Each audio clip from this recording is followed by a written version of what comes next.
taký elegánsky, že nikde inde ako tento oválny pekáč by sa to nevošlo vložiť. Používame na to Easy Quick oválnej formy a tá funkcia, ktorá teraz tu je, presne bude pípať na mňa. Ak niečo odo mňa vyžaduje, tak sa pripomenie presne v tom momente, kedy to mäso bude opečené a proste bude ho treba otočiť.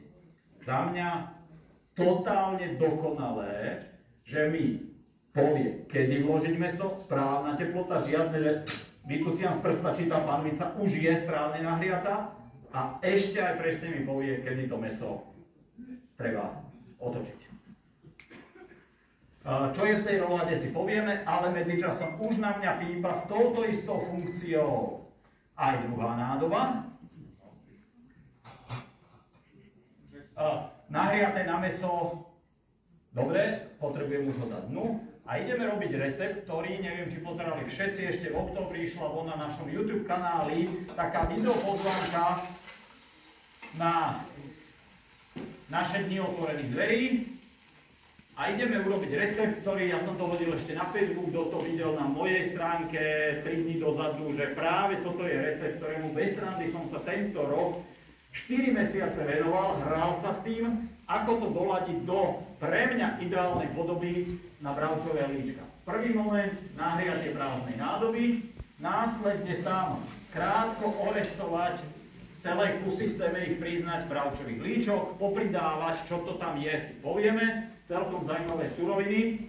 Možno mám v sebe, možno si namýšľam taký talent, že keď niečo ochutnám, mám ten cit, že čo by tam ešte mohlo sa zmeniť, prípadne ubrať, prípadne pridať. Ak to má byť podľa mojich predstav, tak si povieme, čo tam pôjde.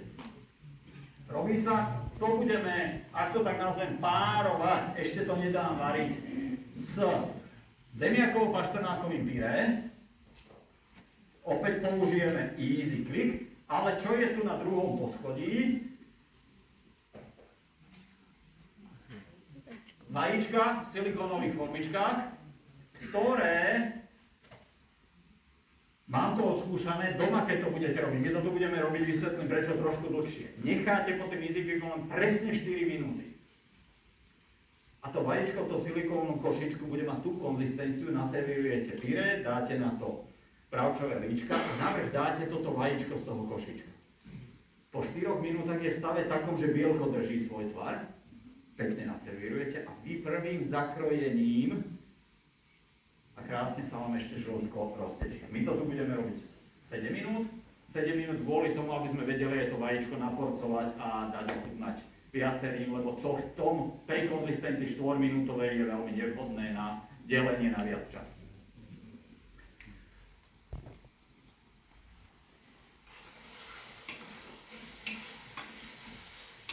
A myslím si, že veľa tam toho nevidíte, lebo nevidím tam veľa ani ja.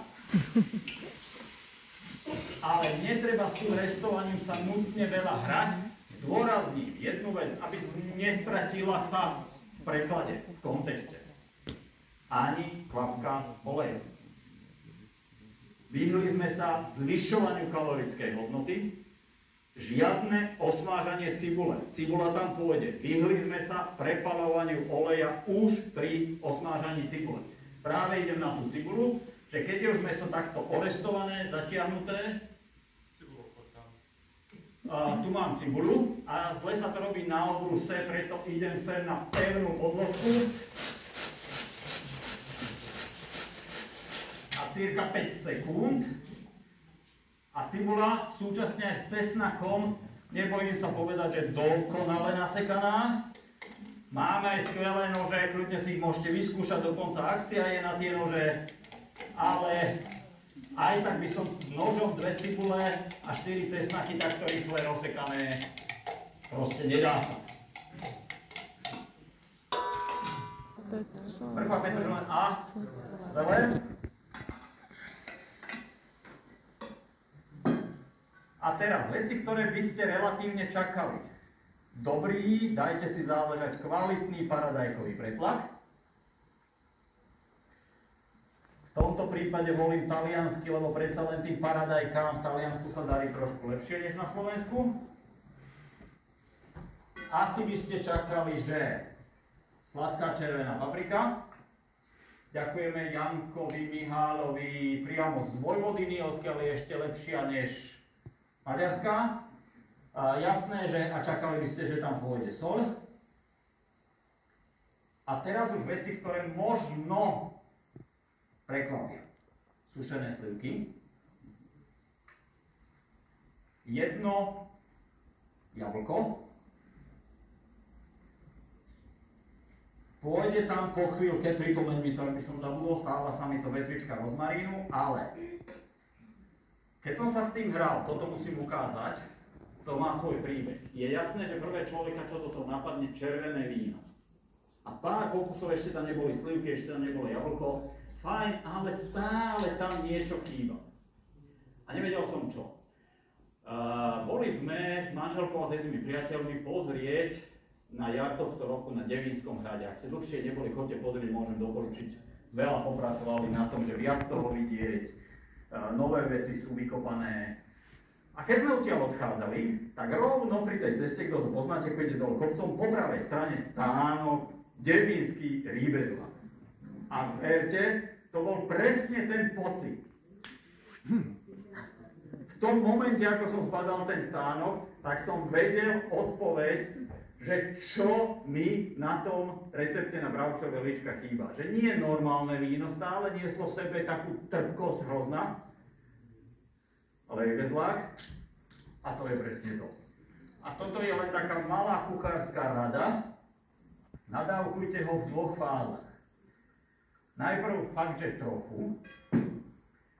Je to preto, aby keď už tam máme tie koreniny, tak pri premiešávaní sa vám s tou len trochou vína z tých korenín pretlaku urobila taká hustá, lepkavá, dôležité lepivá kašička.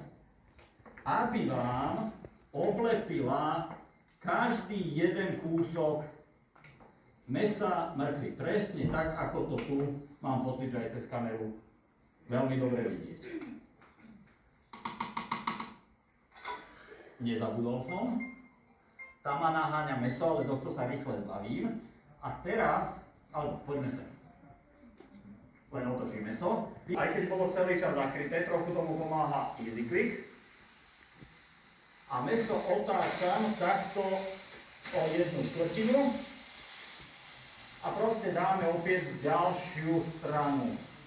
Za chvíľu bude na mňa pípať opäť, čo je ďalšia strana.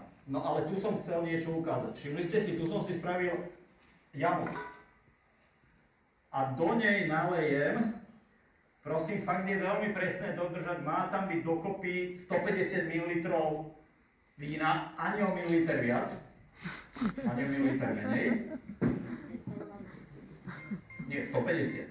Presne som to tam nalial, verím, že ste videli, ako som to meral. A teraz zavrieť sekukvikom a teraz vysvetlenie, prečo tá jama. Zatváranie sekukviku, pípa na mňa, že otočí ďalšiu stranu, na tú jamu. Aby, keď to víno zovrie, nechladili ho ešte hore studené kusy mesa, ale tá para išla priamo k ventilu, ktorý uzavrie sekukvik, urýchli sa vám natlakovanie sekukviku. Doba varenia prepínam na Ačko. Nastavujem turborežim, keďže meso a doba varenia 12 minút. Takéto je to jednoduché. Hrnček var. A ideme otočiť meso na ďalšiu stranu. Prečo bola táto ďalšia strana oveľa rýchlejšie opečená než tá prvá? Oveľa rýchlejšie. Lebo všetko to bolo horúce. Trošku tam stopuvalo, nič sa nedieje. Pozrite, že fakt je opečená aj za tú krátku chvíľu. Dávam takto ešte. Znovu za veľmi krátky čas bude opäť na mňa pípať. Ale potom to dám na tú poslednú neopečenú stranu. A už necháme robiť automatikou, kým to odo mňa niečo chcelo. Otáčať, vložiť meso, otáčať meso. Nezapol som automatiku. Je zbytočná, až poviem, je nezmyselná.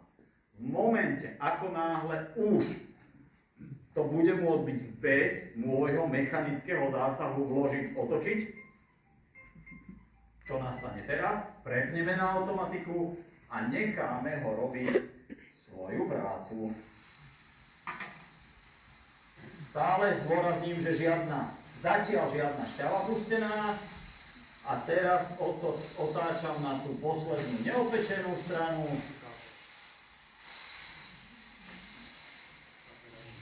Tak na tú najmenej opečenú. Dobre, pritlačiť, prikryť a zmeniť program. Zapnúť Ačko a Audioterm. Obláčik pary a zámerne poviem, že prvých znamená, že nie posledných 30 minút, aj keď to druhé už nebude 30. Keby ste takýto velikánsky kus mesa išli piecť v rúre a je v automatickom režime, netreba sa starať o nič. Ruky preč. Keby ste takýto veľký kus, hrubý kus mesa išli robiť v rúre, koľko by to trvalo?